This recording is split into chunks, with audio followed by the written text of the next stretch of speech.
Hey y'all, it's your girl Ashanti Makita, back with you guys on Down to Earth, better known as DTE. As usual, we have our drinks, so yay. Turn up time. And I did bring guests with me as promised, depending on the conversation. So today I have my lovely mother with me, Teresa, and I have my lovely auntie Coco right here. And today I just wanted to speak with you guys about the dating world and what to look for specifically with women, because we're not men, so can't speak for the men, but for a woman, what to look for when you're in the process of looking for a mate so that you can get it right, hopefully. So starting with you, when you are looking for someone, well, she's been married almost 30 years, so she's not looking anymore, but when you were in the dating world and you were looking, what were you looking for in a man? Well, I was so young back then, so I didn't really know what to look for in a man. Now I would know if I wasn't dating. If I wasn't married, I would know what to look for. And it would be stability, a person with a sense of humor, someone that has drive, and just an all-around type of person. Okay, I agree. Like I said, this is my auntie Coco. She is not married currently. She's widowed. Her husband did pass away. But when you were out there looking for someone, what did you look for? Truthfully? Truthfully. That bank account. Bank account. That bank account. Okay. Hey, don't judge me here. Dead serious. All of that matters, to be honest. The personality, the stability, the bank account. Because the reality of it is, I'm not saying that, if you don't make any money at all, or if you were, in a certain area, but we all want to have some form of stability. Definitely. And bank account does come with that. Doesn't mean he has to be the richest thing in the world. He just need to be a hard worker and someone that has a job with some benefits. Once you bring babies in the world, they need all that. So I'm not against that. I'm really not. I think for women, especially for my age group, when we're dating, and I'm guilty of it too, I believe that we take situations and what makes us not be able to. In this life, you're going to come across good men, bad men, like you come across good women, bad women. But the way you separate and not waste your time that you spent 15 years with the wrong person is that the moment that they have signs of things that that is something you personally cannot handle.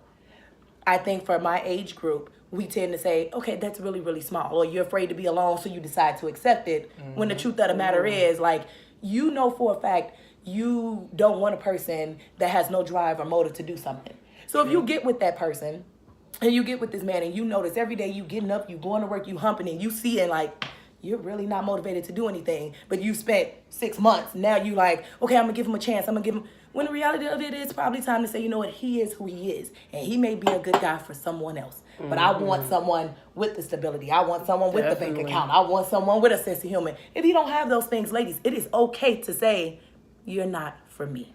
Definitely. Leave you alone so you can go out there for somebody. And my mom has a really cool example on something that seems really, really small, because we do take things that are really small and we'll say, That's not a reason to stop talking to somebody. And sometimes it is. That small thing is very, very major if you look at a bigger picture. So I'll let her explain that story from when she was dating.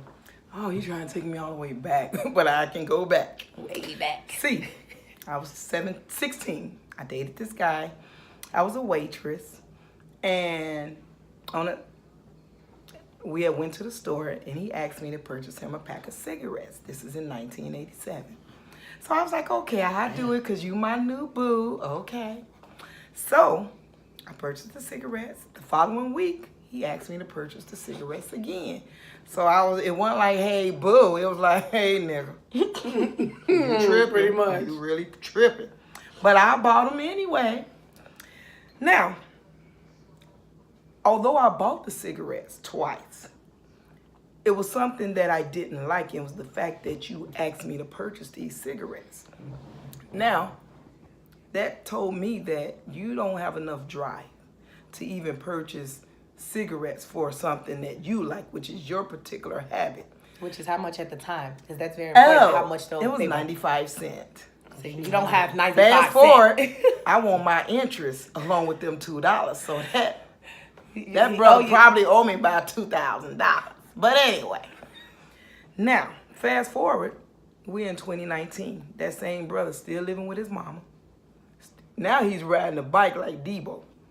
And what that told me back then, the reason why I didn't like it, because to me, you didn't have enough drive to even purchase cigarettes for yourself. And it's your You habit. wanted me to pay for your habit because you couldn't afford 95 cents. So the moral of the story is, make sure that brother can sustain himself, because if he can't sustain himself, most likely he would not be able to sustain you. Yes, Definitely. That's real, and it seems small because someone else would be like, bro, it's 95 cents. Like, that's a problem. You should have 95 cents. And like you said, now to someone who would have stayed with him, if you would have stayed, this would have been your life. He would be at his mama's house. You either gonna move in with him or you gonna get a place. He's gonna come this way, whatever that looks like. And if that's not what you want, I'm not judging if you do. But if you know in the back of your mind that's not the life I want to live, it's okay to say after that this may seem small, but I'm going to go ahead and I'm going to move on. For me, I'm typically not a person that buys something for a guy. If I buy something for you, I've been with you. May I say something? Yeah, absolutely. And at the time, I was 17. 16. He was at least telling stories. Telling But he truth. had to be at least about 26. Because I That's like the older guys. So that was the problem. she was You were old enough to be able to pay for your own 95 cent cigarettes at that time. Yes. So in other words, she was fast. I'm just... No, I was slow fast. I'm No, joking. beyond fast. This show is called What? Calculate Down the to earth. numbers. All right. Down to earth. If So you we definitely- calculate the numbers in the years, she was fucking around in Granddaddy's closet. Oh. Yes.